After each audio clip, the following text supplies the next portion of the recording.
So I need everybody to close your eyes, please. I want you to think about your regular day. Work, school, children. How do you feel by the end of the day? Hungry. Tired.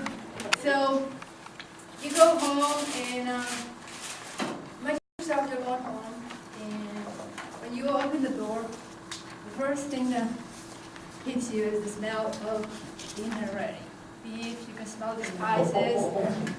That makes your belly grow louder.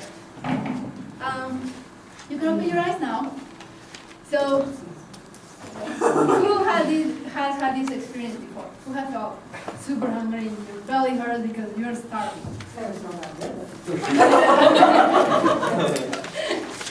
Thank you.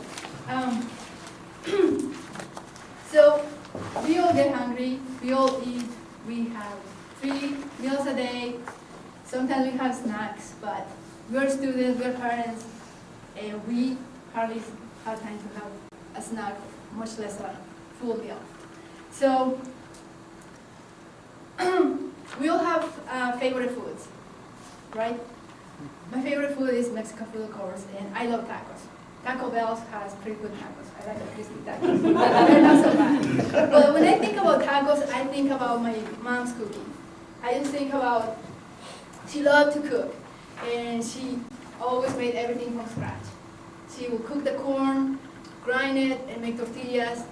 And she made one of my favorite things that she made was barbacoa tacos. They're so good.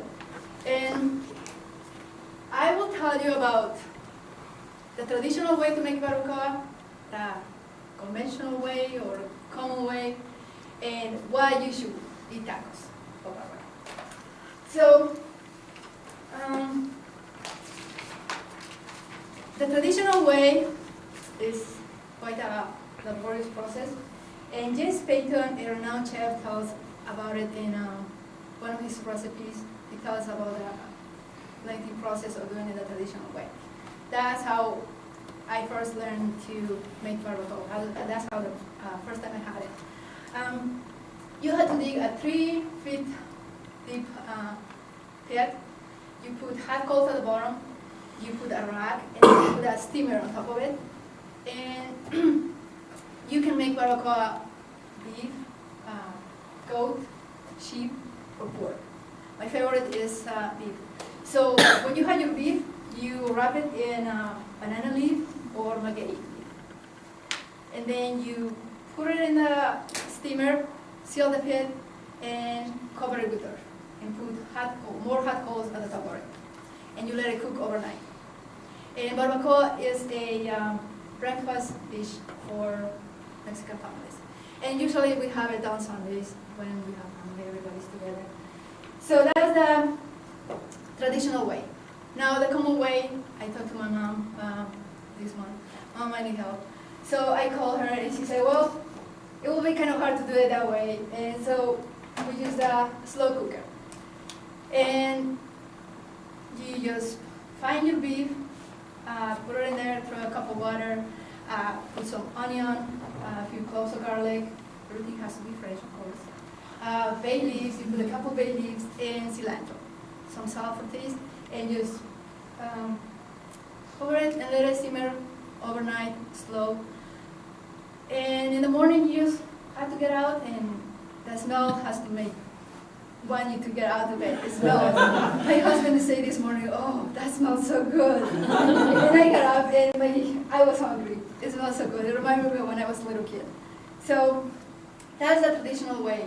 And all you have to do is just shred it, and you're ready to have your breakfast. And why should you eat barbacoa tacos? They are healthy for you. You choose your beef. You can go to the store and you decide how much fat you want on it, or if you don't want any fat at all. So it's pretty lean. That's the way I like it. And use corn tortillas. Corn tortillas are less fattening than flour tortillas, if you didn't know that. Also, contrary to popular belief, real Mexican tacos don't have cheese.